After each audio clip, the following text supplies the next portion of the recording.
कैसे हो आप सभी लोग। अपनी प्रीवियस वीडियो में हम यह जान चुके थे कि किसी भी क्रिस्टलाइन सॉलिड की कुछ फंडामेंटल्स यूनिट्स होती हैं जिसे हम यूनिट सेल कहकर पुकार रहे थे, और यूनिट सेल में कांस्टेंट पार्टिकल्स आपके 3 डायमेंशनली अरेंज हो रहे थे।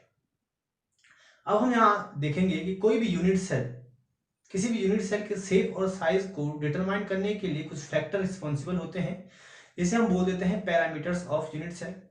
और इन्हीं पैरामीटर्स ऑफ यूनिट सेल के बेसिस पर यूनिट सेल आपकी क्लासिफाइड होती है 7 तरह से, और इन्हीं 7 तरह की यूनिट सेल को हम बोल देते हैं 7 क्रिस्टल सिस्टम।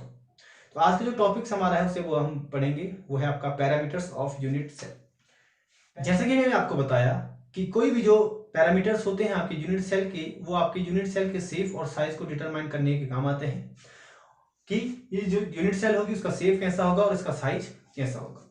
तो जैसे कि आप जानते हो कि एक यूनिट सेल कुछ क्यूब की तरह दिखती है,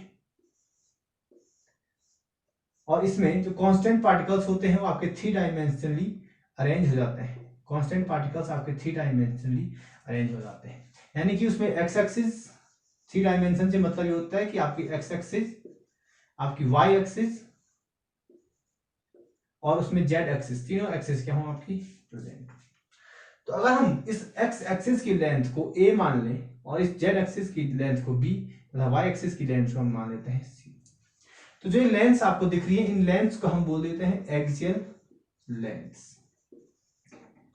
और अगर सपोज कीजिए कि जो b और c के बीच का जो एंगल है अल्फा, इसके बीच के एंगल को बीटा और इसके बीच के एंगल को गामा, तो जो एंगल्स आपको दिख रहे हैं, जो लेंथ्स के बीच के जो एंगल हो, लंबाई और चौड़ाई के बीच का जो एंगल या फिर लंबाई और ऊंचाई के बीच का जो एंगल्स, तो उस एंगल्स को हम बोल देते हैं एक्सियल एंगल्स। तो एक्सियल लेंथ होगी आपकी ए बी सी और एक्सियल एंगल्स होगी आपके अल्फा बीटा और गामा।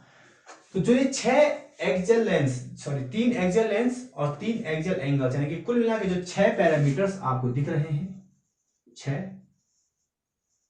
पैरामीटर्स आपको दिख रहे हैं, इस 6 पैरामीटर्स के बेसिस पर ही आपकी जो यूनिट सेल होती है उसके शेप और साइज का डिटरमाइन किया जाता है।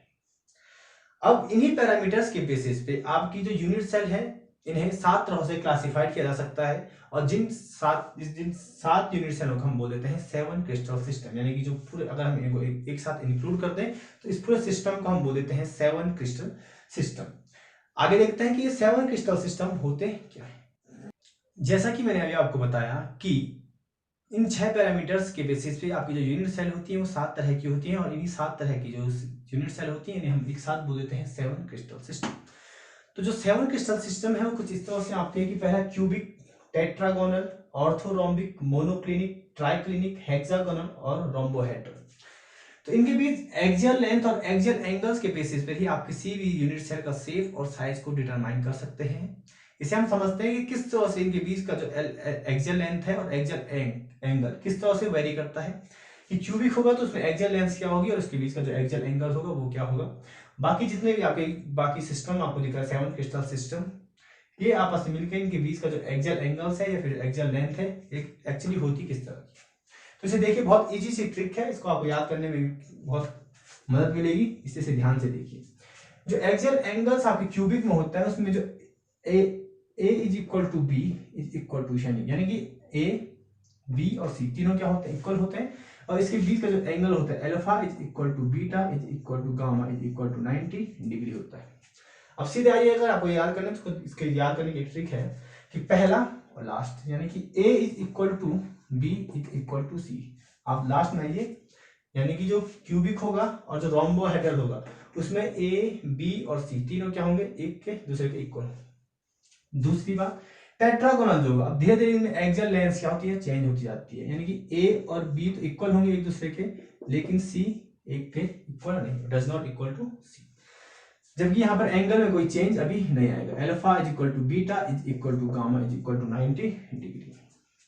फिर अगर ऑर्थोरोम्बिक की बात करें तो a does not equal to b और does not equal to c, फिर वैसी अल्फा जो होगा beta is equal to gamma, यहां तक एंगल में कोई चेंज अभी नहीं आएगा।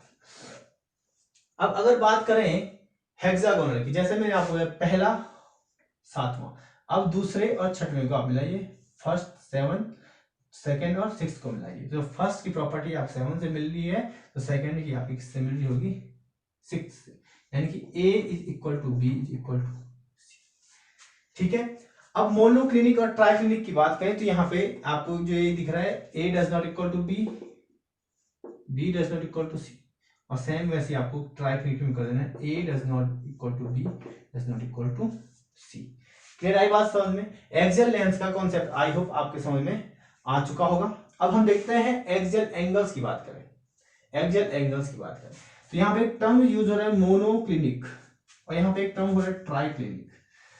यहाँ पे एक चीज ध्यान देने वाली बात है कि जो क्यूबिक क्रिस्टल सिस्टम होता है, जो क्यूबिक यूनिट सेल होती है आपकी, आप यहाँ पे देख रहे होंगे कि A is equal to B is equal to C और alpha is equal to beta is equal to gamma, यानी कि एक्सियल लेंस और एक्सियल एंगल्स दोनों के यहाँ पे सेम है।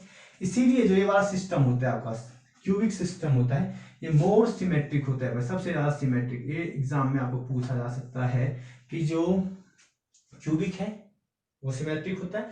वही दूसरी अगर ट्राइक्लिनिक की बात करें तो यहाँ पर आपको दिख रहा होगा तीनों एंगल्स क्या हैं, अलग अलग है। तीनों लेंथ है आपकी, वो तीनों क्या है, अलग अलग है। A does not equal to B does not equal to C। Triclinic की अगर बात करें तो यहाँ पर जो एंगल होते हैं ये भी क्या होते हैं, मेरे तीनों के तीनों एंगल अलग अलग होते हैं, यानी does not equal to 90 degree. तो इसीलिए जो ट्राइक्लिनिक होता है ये अनसिमेट्रिक होती है, अनसिमेट्रिक। जबकि मोनो की बात करें, अगर मोनो मतलब एक एंगल क्या होगा इसमें अलग होगा, तो हम लिखेंगे यहां पर कि alpha is equal to gamma is equal to 90 degree. Alpha और गामा का जो एंगल है वो तो 90 डिग्री है, लेकिन does not equal to beta, यानी कि बीटा का जो एंगल होगा वो 90 डिग्री नहीं होता। क्लियर आई बात समझ में? अब हम बात करें हेक्सागोनल की, तो हेक्सागोनल में क्या होता है, अल्फा और बीटा जो होता है, alpha is equal to beta, ये तो 90 डिग्री होता है, लेकिन जो गामा होता है वो 120 डिग्री होता है। और जो रोम्बोहेड्रल होता है यहाँ पे alpha is equal to beta is equal to gamma, but alpha beta और गामा तीनों बराबर होंगे लेकिन 90 डिग्री के इक्वल नहीं होंगे। तो ये बहुत इजी सी ट्रिक थी आपकी कि जो यूनिट सेल होती है उसका जो 7 क्रिस्टल सिस्टम होते हैं वो आपके होते हैं cubic, tetragonal, orthorhombic, monoclinic, triclinic, hexagonal और रोम्बोहेड्रल।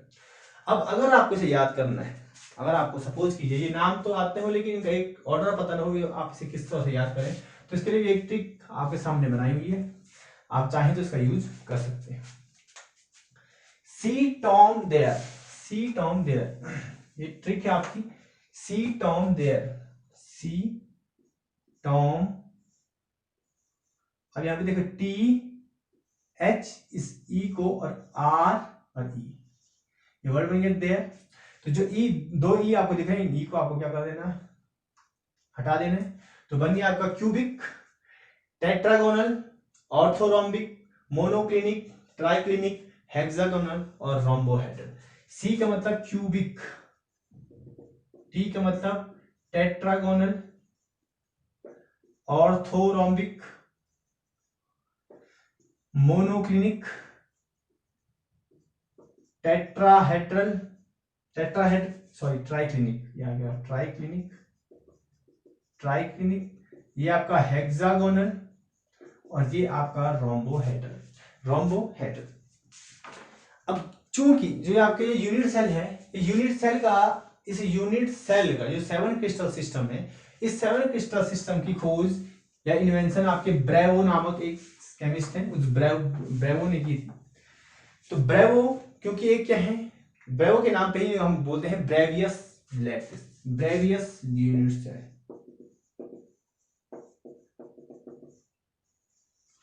अब ये 7 क्रिस्टल सिस्टम आपस में मिलकर 14 तरह की यूनिट सेल मिलती है। एक तो 7 क्रिस्टल सिस्टम है और ये आपस में मिलकर भी आपकी 14 तरह की यूनिट सेल का निर्माण करते हैं। इसी को हम बोल देते हैं ब्रेवियस लैटिस, ब्रेवियस लैटिस। तो इसकी भी आपको ट्रिक लिख देंगे, जो क्यूबिक होगा यहाँ पे लिख देता हूँ 324, याद कर लेना आपको, 324 21 11, 324 21 11, 324 21 11 से क्या मतलब है कि जो क्यूबिक होगा, जो एक क्यूबिक है आपका, ये 3 तरह की यूनिट सेल बनाएगा। आपकी सिंपल यूनिट सेल, आपकी एफसीसी और आपकी बीसीसी।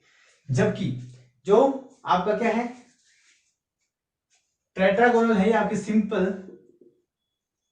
और बीसीसी दो तरह की यूनिट सेल का फॉर्मेशन करेगा। जबकि जो ऑर्थोरोम्बिक है ये चार तरह की यूनिट सेल का फॉर्मेशन करेगा, आपकी सिंपल, एफसीसी, बीसीसी और आपका and centre, and centre, and centre, and centre. Monoclinic की बात करें तो ये भी आपकी दो तरह की बनाएगा, सिंपल और एंड सेंटर, सिंपल और एंड सेंटर, सिंपल और एंड सेंटर। ट्राइक्लिनिक है तो ये ट्राइक्लिनिक आपकी सिंपल, हेक्सागोनल ये भी आपकी सिंपल और ऑर्थोगोनल ये भी आपकी सिंपल। यानी कि यूनिट सेल तो होंगी यही आपकी जो सिंपल, बीसीसी, एफसीसी या फिर एंड सेंटर्ड ही, लेकिन इनका क्लासिफिकेशन होगा अलग अलग तरह की। अगर क्यूबिक होगी तो ये तीन तरह की यूनिट सेल बनेगा, simple unit cell, face centre cubic unit cell और बॉडी सेंटर्ड यूनिट सेल। लेकिन जो टेट्रागोनल है वो दो तरह की बनेंगे, सिंपल और बीसीसी। क्लियर है? तो यहाँ पर एक नई यूनिट सेल आपकी फॉर्म हो रही है जिसे हम बोलते हैं हेक्सागोनल यूनिट सेल। बाकी तो आपकी क्या है, सिंपल यूनिट सेल है। तो एक जो नई यूनिट सेल आपकी बन रही है वो कौन सी, आपकी हेक्सागोनल यूनिट सेल। तो ये हेक्सागोनल यूनिट सेल को आप कुछ इस तरह से बनाएंगे, एक हेक्सागोनल रिंग बना लीजिए ऊपर और नीचे,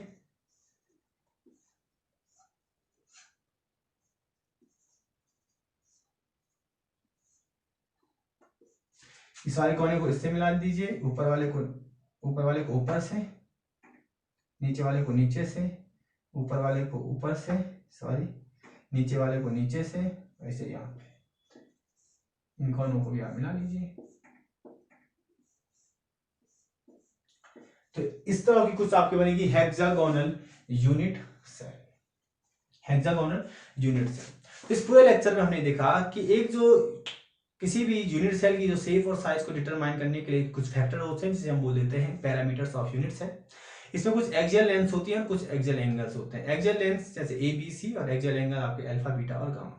इस बेसिस पे हमने देखा कि सात तरह की आपकी एक क्रिस्टल सिस्टम आता है। उसको याद करने की ट्रिक्स आपके सामने ये है कि C Tom T H R, cubic, tetragonal, orthorhombic, monoclinic, triclinic, hexagonal और रोम्बिक। तो जो 7 क्रिस्टल सिस्टम होते हैं वो आपस में मिलकर आपके 14 तरह के ब्रैगियस लैटिस का फॉर्मेशन करते हैं जिसे हम ब्रैगियस लैटिस भी बोलते हैं। और मोस्ट और सबसे इंपॉर्टेंट चीज ये होती है कि जो क्यूबिक आपकी होती है वो मोर सिमेट्रिक होती है और जबकि आपकी ट्राइक्लिनिक होती है वो अनसिमेट्रिक यूनिट सेल होती है। आगे के लेक्चर में हम देखेंगे किस तरह से जो सॉलिड होते हैं उस सॉलिड में क्लोज पैकिंग होती है। धन्यवाद।